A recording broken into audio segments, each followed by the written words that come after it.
Now, Joe Rogan is arguably the most influential, controversial, #1 podcast in the world. In this particular video, we're going to go over one of his clips in which he talked about the Bible. Now, he's been known in the past for having some very out there, controversial, and horrible things to say about his belief in the Bible. You understand, mother, because the New Testament is utter horse. It's created by a bishop and a fucking emperor. That's a fact. This video paints a different story because he's been learning a lot over the years, especially after he met with Wes Huff and got the history on the Bible. He seems to have a different perspective. Now, in this very episode, he says some things that nobody's actually talking about. We're going to get into that clip. But before we do, please like, comment, and subscribe. Hit the little bell for notifications. Especially if you like this kind of content, please like the video. That definitely helps YouTube to understand that it needs to push this content out to more people. Now, we're going to let this clip run because Joe Rogan, I can't say it better than what he says it in this video, guys. So without further ado, let's get into it. Dead Sea Scroll predates. The crazy thing that Wes Huff told me was that the book of Isaiah that they found in the Dead Sea Scroll predates the oldest version of the book of Isaiah by more than 1,000 years. Whoa. When they found it, they found out that there was a book of Isaiah that is 1,000 years older than the one they thought was the oldest one, and it is verbatim. It's verbatim from the one that's 1,000 years later. Wow. Which is kind of crazy. Wow. But then it's also in the same fucking caves as the Book of Enoch. It's all together there in the Dead Sea Scrolls. Amazing. I mean, we've had this. We've been fed this story that sort of all of these religions and myths from the past are all just false. Right. They're all just hallucinations. Right. They're all just lies. I don't believe that. It's just really, it's really arrogant, actually. Like, it's like, well, no, now, like, we've been around for, humans have been around for like millions of years, but the last 150 years, it's like we really figured it all out. And we figured out that all human knowledge before, whatever, some recent time period is nonsense. Yeah, I think that's quite arrogant. It's very arrogant, but look, I'm a believer that history is far older than we think it is. And I think the more time goes on, the more that gets revealed. So when you're talking about something that's 4,000 or 5,000 years old, I think really you're talking about a retelling of a far older story.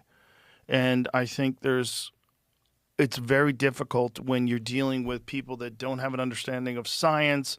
The written language is fairly new. It's an oral tradition for generations before it's ever written down.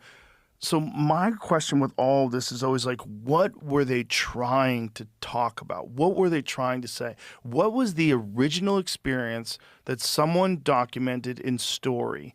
And then that story was relayed over and over and over again, generation after generation, until it's eventually written down, and then they study it and take it literally. And then also translating it from Aramaic, which is the Dead Sea Scrolls, ancient Hebrew, all these different languages to Latin and Greek and eventually English. Like, but what's the original story? Like, what are they trying to document? What is this important knowledge that they want to share? And how screwed up would that get over the generations and generations of talking about it? But what ultimate truth is in there?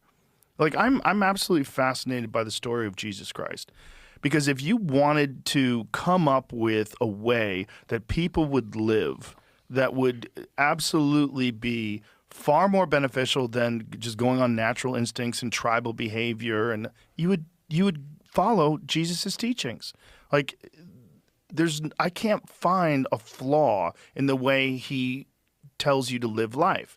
There's a lot of religions that involve torturing non-believers and raping infidels and being able to do terrible things to the people that don't believe your religion. There's none of that in Christianity. It's all forgiveness. It's all treating your brother and your neighbor as if they're you. Like, it's a beautiful way to live life. Are you Christian? Well, I go to church, and I have been for quite a while. Okay, so I've been doing it for the last 3 or 4 years. But that's not really an answer to the question. Well, because I don't know. I think it's very interesting, and I do believe that if you follow the teachings of Jesus Christ, you will live a better life. I really do believe that. And one of the things I talk about is like The people that I go to church with are the most fucking polite people I've ever met in my life. They're so kind and so nice, and everybody lets you out of the parking lot. Everybody's like, you go, you go. It's like the one, like it works. You know what I'm saying? Like if people are trying to find an idea, does that mean I believe people came back from the dead? Does that mean I believe Moses parted the Red Sea? Not really. No, it seems like that's most likely a story where people are telling it generation after generation after generation, but there's probably something happening. There's probably some truth to it. So I'm going to leave it there, guys. As you can see in that video, he's definitely changed his views on his belief in the Bible. In fact, he's even going to church now, guys, which is testament to his previous views on the Bible, guys. Let me know what you think in the comments. And I would disagree, obviously, with him, you know, saying certain things that he doesn't believe or whatever. Obviously, I believe every word of the Bible. In fact, the definition of a heretic is somebody who says they believe in the Bible but doesn't believe all of it. They pick and choose the parts that they want to believe. But we're not going to say that about Joe Rogan at the moment, because he's basically learning. He's coming to the faith, hopefully.